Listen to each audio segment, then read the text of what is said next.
Greetings, everybody, coming to you from my white number 7 2025 Nissan Versa S manual transmission. So wanted to give an update on all of my Versas for those of you who are interested.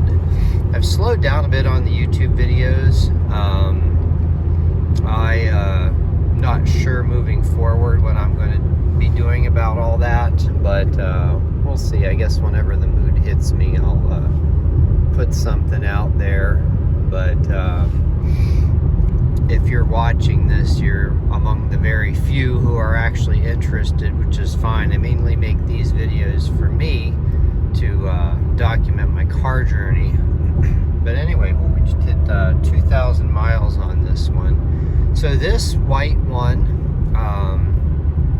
is my mostly daily driver, and so it's basically been perfect, except for the thing behind the rear view mirror once in a while rattles, but usually you can kind of just push it back in place and then it quiets down. And of course Siri is free not working, which I mentioned in a previous video. Now my number 5 2025 Versa S manual is my time capsule car. I've had that coming up on 6 months. I think next month makes 6 months. So my plans for that one have been to start it, move it around a little bit every 6 months, and maybe add half a gallon of fresh non-ethanol to it. Get it thoroughly warmed up, rev it up to blow any moisture out of the exhaust system, that sort of thing. So that'll be happening in October at some point. Side note on that, the modern gas cans are awful. You know, they have those like release levers on them and stuff like that to make them quote unquote safe. But I have spilled more gasoline with those things than with just the old school kind that you just basically fill up, open up, and pour in. The last time I tried to refuel that Versa using that gas can, it just went all down the side of the car. I'm like, yeah, this is really safe. So anyway, and then the biggest update is my number 6 Versa. I did a video a few months back. The title of the video is something to the effect of "My New Versa May Be a Lemon." So originally I had traded in my 2023 Versa on that car because I wanted to get one of the last ones coming off the lot.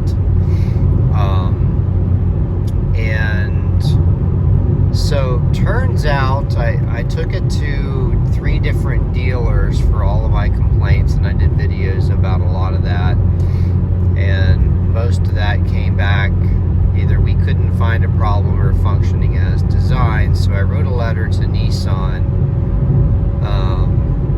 and advised them of the whole one more repair attempt thing and all of that. So they assigned me a caseworker, and they set up an appointment with a regional rep to go through the car. Well, they ended up actually replacing a whole bunch of stuff on it. The clutch pedal assembly, they replaced that entire HVAC box. I mean, that's pretty major, because it includes the blower and all the cables and stuff like that. And they found a bolt rolling around under the carpet, which I don't understand why the dealers couldn't find that. They have allegedly took it apart and removed this or that before, but never found it. They replaced the 2 sill plates, I guess because some clips had gotten broken, from the other dealers. They replaced the thing that goes behind, I don't know if I'm aiming right, the behind the door handle, because it fell out. Couple other things I don't even remember at this point. But they were trying to claim the Siri Eyes Free isn't compatible with my phone, even though in the owner's manual it says iPhone 4S and above. And I also tried it with an iPhone 13 and it still didn't work. But it ended up, that became a moot point on that car because they offered to voluntarily repurchase it, which actually is something I've never experienced before. I've had lemons in the past, and usually they result after about a year of nonsense. They usually result in a settlement being offered. But in this case, they offered a voluntary repurchase. I suspect it's because they couldn't or wouldn't fix the Siri Eyes Free. I think that if they would have used a head unit from a 23 or, well, actually 20 to 24 Versa, because I had a 24 as a loaner and it worked in that car. So anyway, it may be because of that they offered a repurchase. So that's going to be happening here in the next month or so. And you know, it's actually just as well. I had originally planned on driving that car in the winter, but for some reason when the dealer fixed all the things that the rep recommended fixing after they were done with the car, they had it about a month, they decided that quote-unquote detailing the interior was a good thing to do. Well, unfortunately for me, part of that included spraying the gloss crap all over the interior, you know, like the Armor All stuff. I don't know if it was Armor All or some other brand or whatever, so everything was all greasy. But the worst part for me is that's all chemicals, and I'm sensitive to chemicals, so really didn't enjoy being in that car after that. I spent about 2 hours cleaning it out, but it still didn't really get rid of the smell. Well, I think they accidentally spilled some of it in the carpets and all of that. But you know, like I said, it's just as well. That one's been sitting in storage with my 7-mile one,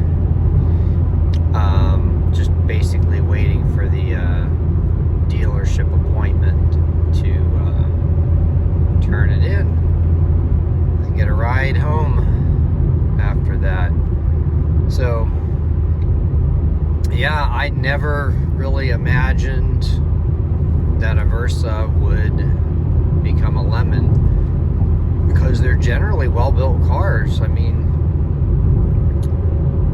all the other ones I've had have had their little quirks. I mean, they're all slightly different. There's always something minor going on with one of them. I mean, I've probably made well over 100 videos just about Versas throughout the years. Mostly on, but on and off.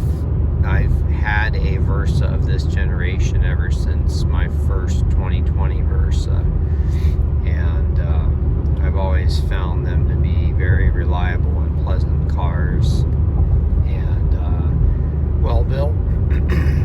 So anyway, I will find out over time on this white one, because I'm going to be driving this. I plan on keeping it indefinitely.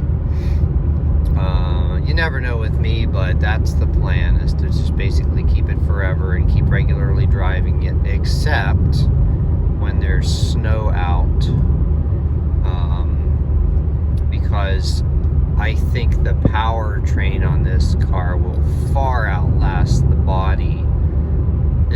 gets driven in the snow. So I'll be driving some of my other cars in the snow. Most likely my GLK, because that's basically been driven for 10 winters, no, 11 winters so far, and will continue to be driven for winters. I still have a set of snow tires for that one, and I'll keep this one, most likely keep it in storage. I may actually keep this in the driveway, and then just, I mean, I'll still drive it in the winter, but just not when there's like snow or a whole lot of salt on the roads.